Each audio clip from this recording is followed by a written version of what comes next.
Hi everybody, we're going to do a couple of examples here to get you ready for tonight's homework.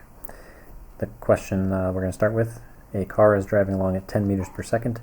The driver accelerates at 2 meters per second squared. How long will it take the car to travel 100 meters? And to clarify, I want to know how long it will take it to travel 100 meters after it begins accelerating.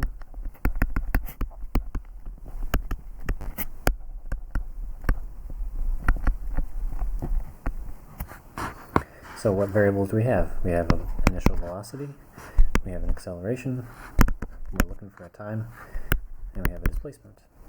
So of our two kinematic equations, one has displacement, VIT plus 1/2 AT squared. So 100 is my displacement, initial velocity is 10, time we don't know, so I'll leave it as t, plus 1/2, acceleration is 2, and the time again we don't know, and it's squared. So I'm going to simplify that last term a little bit. 1/2 times 2 cancels out, so I'm just left with 1t squared. Now, this may look familiar to some of you.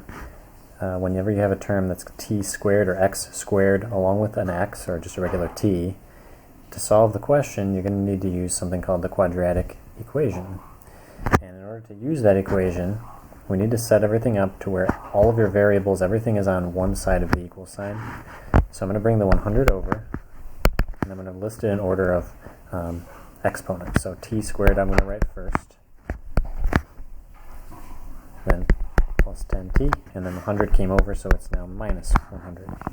And to use the quadratic equation, we need to label the numbers in front of our variables. So the 1 that's in front of the t squared, that's a. The positive 10 in front of the t is the term b, and the negative 100 is the term c. Now the quadratic equation is, I'll just give it to you, and we're always going to use it to solve for time. So it's going to be negative, whatever your b value is, plus or minus the square root of b squared minus 4 times a times c all over 2 times a. Again, you don't need to memorize that equation, you'll always be given it, but sometimes you're going to have to use it to solve for time. Okay? So let's use it here. Negative b would be negative 10 plus or minus the square root of 10 squared minus 4 times 1 times negative 100. And that's all over 2 times 1. So simplify. Negative 10 plus or minus square root, this will be 100 plus 400, and that's all over 2. So t equals negative 10, plus or minus square root of 500 all over 2. One more time here. Negative 10 plus or minus, the square root of 500 is 22.4 all over 2. Now you're going to get two answers, one when you use the plus sign, one when you use the minus sign. So if you use the plus sign, you do negative 10 plus 22.4, you end up with 12.4.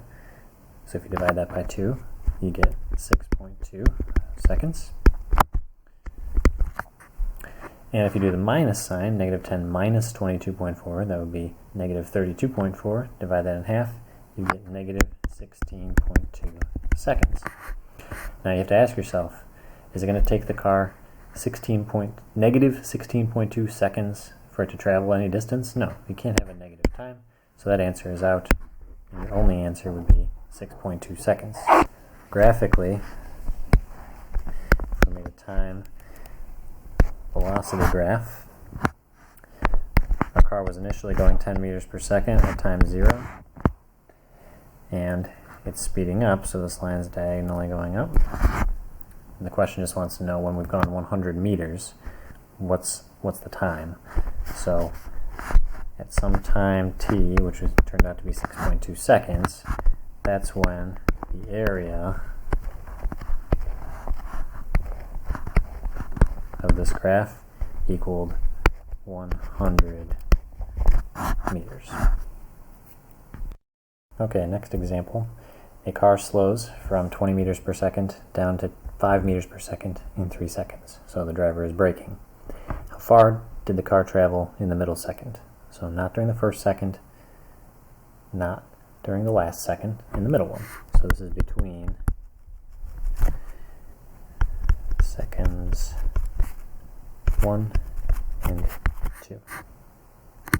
So I'm going to graph here. I've set up a velocity time graph. We know we're initially going 20 meters per second, and by 3 seconds we're going 5 meters per second.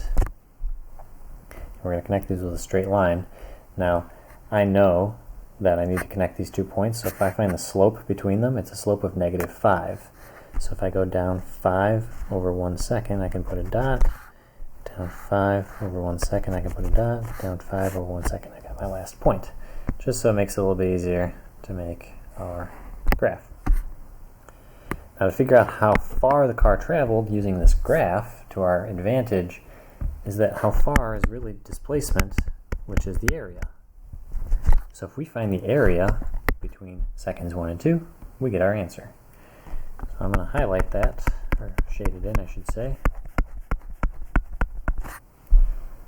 And we can find the area here just by breaking it into a rectangle and a triangle. So the triangle on top would be 1/2. The base is 1 second.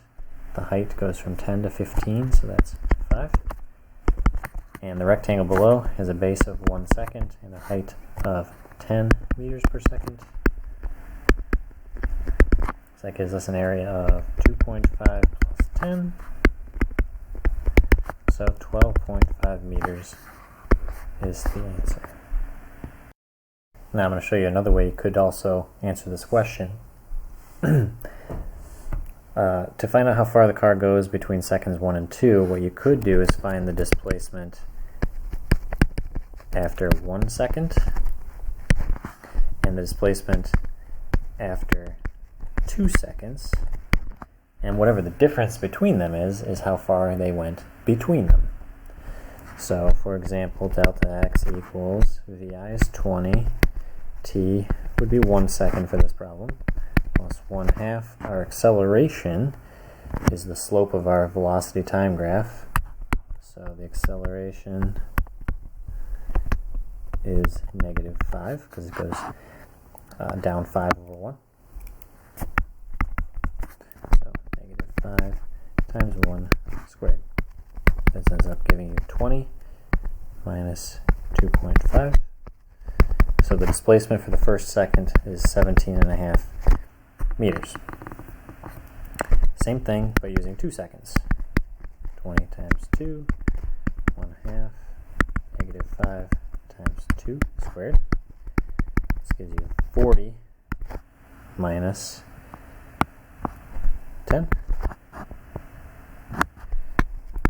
So the car goes 30 meters by the time 2 seconds have passed. The difference between them is 12.5.